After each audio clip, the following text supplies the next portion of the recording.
Good Monday morning. Welcome to the Olson Advantage. I'm Dave Olson, the Olson Properties Team. Today we're going to answer a few more questions that we got with the new year starting. We had quite a few questions around real estate investing in the new year and some tips on getting started and what to do. So we'd like to thank Carlos, Tabitha, and Carrie primarily for these questions around tips on getting started.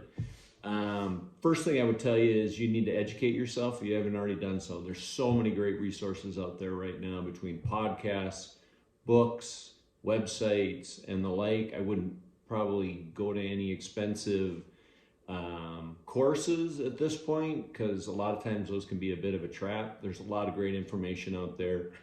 Send me a text if you'd like, and I'm happy to share some of my favorites. Education is a big one. Next, you need to learn the math. For the most part, there's nothing that you need to know in a real estate transaction that's more difficult than about 6th grade level math.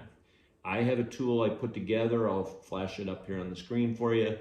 If you'd like that, I would absolutely be happy to share that with you. It's taken me a few years to put it together the way I like it, but there's a side where if you're going to pay cash versus financing, and you can compare the two.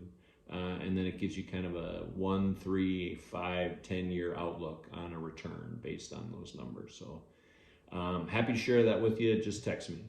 And then I think the next biggest step would be decide what your niche is going to be. And we've talked a lot about this in other,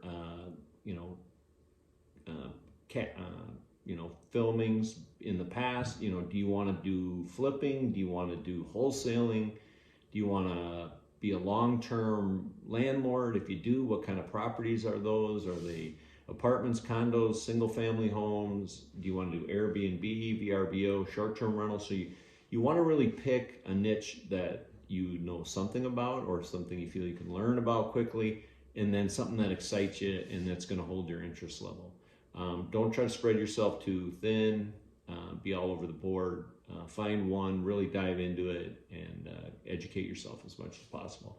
And then the next, of course, is pick a location. We talk a lot about live where you want, invest where the math makes the most sense. So it may not be your home market, maybe it is. But find the place where the math makes the most sense and your ROI and your cash on cash is the best. So pick the niche and then pick the market. And if you can, go to as many RIA meetings as you can. They're also a great resource to help build your team. And the RIA stands for Real Estate Investment Association. In Arizona, we have the ASRIA. Every large metro market has one. They usually meet once a month, and then a lot of times they have different subgroups based on what your interest level is. So tremendous resource. Super low cost of entry to be a member, definitely worth the time. But you have to go and you have to show up, network, be present. You can't just sit off in the corner. The other thing I would say is if you're worried about doing it yourself, find some friends or family members that want to do it along with you. Hold each other accountable for your learning. Maybe one of you takes finding deals, one of you has the time to work on rounding up money. One of you is going to spend time on building the team, whatever that looks like. But have some accountability partners in this, and it can also make it a lot more fun and a lot more helpful. Get together weekly or whatever that looks like. And it can be people all over the country now with Zoom and all the technology. Next, I would say improve relentlessly. Set goals for yourself. Carve out a certain amount of time each week that you're going to put into it, whether that's an hour a day or a couple hours a week. Block it off on your calendar, make it sacred, put in the work, and it'll pay off, I promise you. And then the last thing is you need to take action. Don't get stuck in analysis by paralysis and never do anything. When you do the work and it feels right, it may kind of scare you a little bit, make offers. Make offers that make you uncomfortable, they're so low, and make lots of them. Sooner or later, something's going to stick, but as long as the math works, you'll be fine. Hopefully you found this helpful. We enjoy doing this for you. Anything that you need, again, don't hesitate to reach out. We'd be happy to help you. We'd love to see you get going in your real estate journey.